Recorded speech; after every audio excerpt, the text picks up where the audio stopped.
Today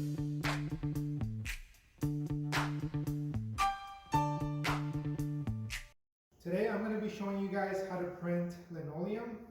This is going to be the last project that you guys do in this class.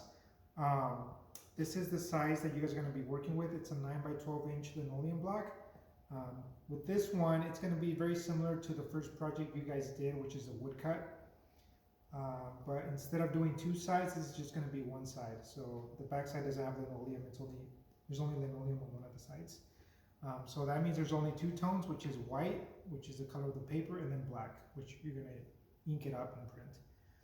I don't have a linoleum carved this size, this specific size. So for this, I'm going to show you guys, I'm going to use Jocelyn's linoleum block as an example to print and show you guys the process. Under pressure. The first process is that you guys need to make a template. So when you print, you get perfect registration. And the way I made this template is I put my linoleum block on a sheet of newsprint like this. And then I just traced it. You can use a pen or a pencil, it doesn't matter. And then after that, you're gonna measure from the edge, from the two edges on the sides, 1 inch. So this is 1 inch spacing here, 1 inch space, 1 inch space, 1 inch space. And then I connect the dots. And then top and bottom, it's 1.5 inches, 1.5 inches, make a dot, dot, connect. Same thing on the bottom. And then this way I know exactly where to place my linoleum when I'm ready to print, and then where to place my paper on top. This way I get perfect registration when I'm printing. Under pressure. So now I'm ready to print. Like I said, I'm going to be using Jocelyn's linoleum block to show you guys the process of printing. It's a lot smaller, it's a lot larger than the size you guys are going to be working on. And you guys can still use the same tools you used to carve, the wood block to carve on linoleum. It's actually going to be a lot easier to carve on this than wood. So use the same materials, same tools, same carving tools. Okay, so I have all my supplies here ready. I have my brayer. I have an ink scraper, so you guys can use a spoon or a spatula if you guys don't have one of these at home. My ink, my block. I have soap and water. This is just Ajax dish soap and water.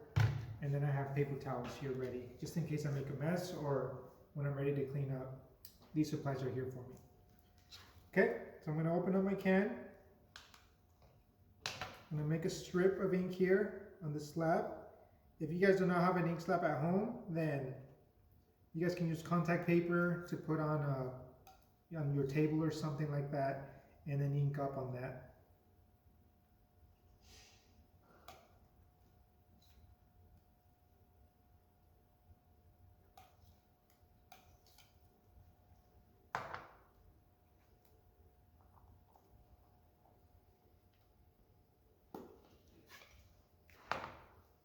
Okay, so I'm going to spread my ink first. Okay, so at this point my ink is ready. If I run out of ink, I can always get more ink from the ink can, but this is good enough to start. So this ink that I am providing is good for both Rives and Intaglio.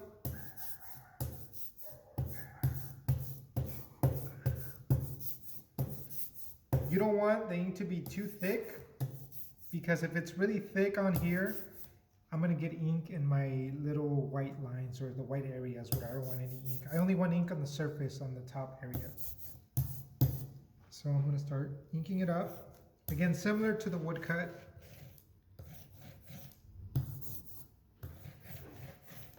Because this is such a large block, it's going to take me a little while, but you guys are working smaller, so it shouldn't take as long to ink up your block. You can also put a little bit of pressure because these are so light. You want to put some pressure so you get an even amount of ink everywhere. I like to put some newsprint underneath my block just to make things easier for when I clean up. Because if it wasn't for this newsprint underneath the block, I would be putting a bunch of ink on the ink slab. So just to make it easier for the cleanup. Okay, so I'm just going to keep doing this until I'm ready to print. What's new, pussycat? Whoa, whoa, whoa. Okay, at this point I'm done inking up, so it's ready to be printed. Something I forgot to mention is you want the texture of your ink to feel or look similar to like an orange peel texture. That's when you know you're ready to ink up. If it's lighter than that, if it's finer, then more than likely you're not putting enough ink. If it's thicker than that, you might put ink in the small white area. So you want a nice orange peel texture to ink up your plate. Okay, so this is ready to be printed. Under pressure. I have a different size template for Jocelyn's woodblock. So again, I have my lines there for registration, so I know exactly where to put my block. I can move it slightly if I need to, if it's not in the right spot. And then I also have lines, so I know exactly where to put my sheet of paper. Okay, so I'm gonna grab my sheet of paper. My sheet of paper, I tore it the same way as I would tear all my other paper. You guys are gonna be using 11 by 15, which is a quarter sheet. You can get 4 prints out of 1 full sheet of Rives BFK. Because this is a larger wood block, it's half a full sheet of paper. So I have my paper here, it's ready to be printed. So I'm gonna carefully place it on top. Again, I'm gonna use my lines for registration so I know exactly where to place it. Okay, be very precise with this because if it slides around on top of your wood block, that's gonna show up when you print. So what I'm going to do when I'm ready to print it is I first just rub it down carefully to make sure it sticks down to the paper. I'm going to put a sheet of newsprint on top to protect the paper. And then you guys can either use a wooden spoon, a regular metal spoon if you have one at home, or you guys can use a glass jar like this that has a smooth side. And then you can start rubbing it down. So you're going to use pressure from your hand and your arm to push down and to make sure the image prints on the paper.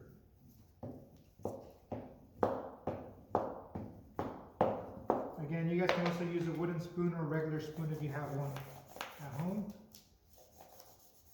You do not need to put as much pressure on this as you would with copper plate.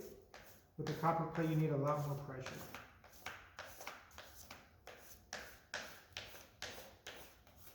Okay, so I'm just going to do this for, I don't know, maybe 5 minutes or so. Make sure I get every single little area. Under pressure. Okay, so now I'm ready to check the print. So I have noticed that with this ink that we're using, this new ink, it's going to be better to almost over ink your block when you're printing because it is coming out a little grainy, but that's just the nature of it by printing by hand. So it's okay. Get it as solid as possible though. Try to get it as solid as possible, your image, your print. So now I can check to see what it looks like. I'm carefully going to lift it up. It's not too bad, but it is a little grainy in some areas. So one thing you can do is if it does look a little light in one spot, you can place it back down as long as you don't slide it around. Go over it, put some more pressure. And if for some reason it's still looking a little light, even if you are going over it, you can, if you're really, really careful, you might also need maybe someone to help you with this. You can ink up an area that's maybe a little too light and then put the paper back down. See how I'm holding it? So the paper is not sliding, it's still in the same spot. So if I put the paper back down, it's still going to be in that same spot. So I can go ahead and ink up a section again.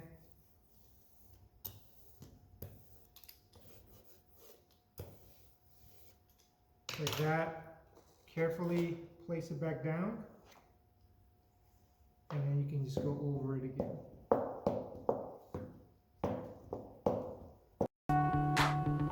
Under pressure. so I think I'm ready to reveal the print. So I'm going to carefully lift it up.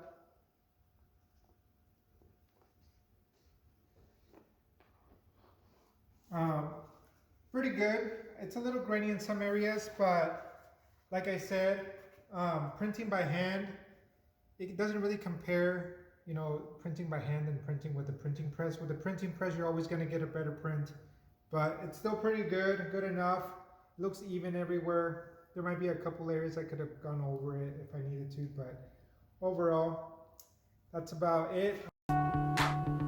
Under pressure.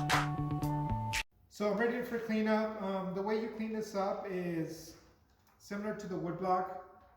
I'm just gonna get a couple sheets of newsprint, lay them down because this still has a bunch of ink on it, right on top. And I'm pretty much just gonna do a couple prints on newsprint to remove as much of that ink as possible. Probably gonna repeat this process 2 to 3 times with the new sheet of newsprint every time. So I'm just gonna print on newsprint 3 times. After that, it's pretty much ready to go. You can just set it down somewhere, let it dry. It's gonna be fine, and the next time you can reprint again. If for some reason you wanted to print with a different color later on, then I recommend cleaning it with some soap and water. That should remove this ink. If you're thinking about doing some color printing later, then you might want to clean it up with soap and water now, so to remove all the black ink, because it's going to dry over time. So, but if you're just going to print with black, just print it a couple times with newsprint like this, and then you can let it dry and then re-ink it again next time. Okay, so I'm just going to repeat that over and over until I'm satisfied. It shouldn't look, when you're done, it should look kind of like a matte black, because right now it still looks a little shiny. So I'm going to repeat that multiple times until it looks matte, like a matte surface. So I'll clean that up, and then this, similar to cleaning your intaglio, just soap and water. Try to scrape as much of this off first.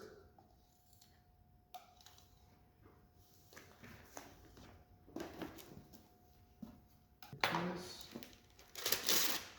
You can roll your roller on newsprint or phonebook paper if you want.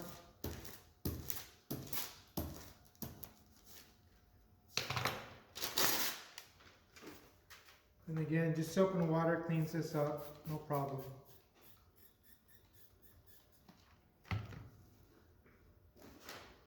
What's new, pussycat?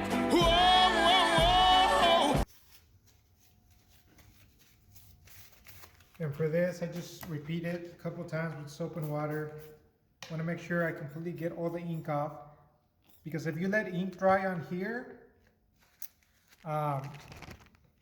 it could contaminate other inks that you apply on here later, different colored inks or just different types of inks.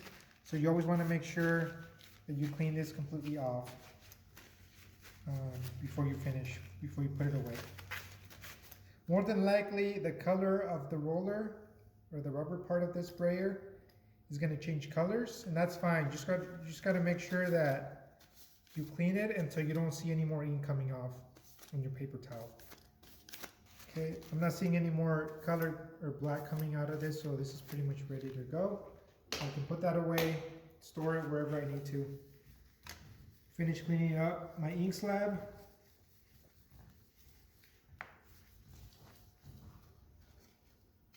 My spatula as well. What's new, pussycat? Whoa, whoa, whoa. All right, and that's it. Put everything away, and then whenever you're ready to print, take everything back out. Let me know if you guys have any questions about this. I'll send you guys more information about this project later. But yeah, feel free to send me any questions. It's not unusual to be loved by anyone.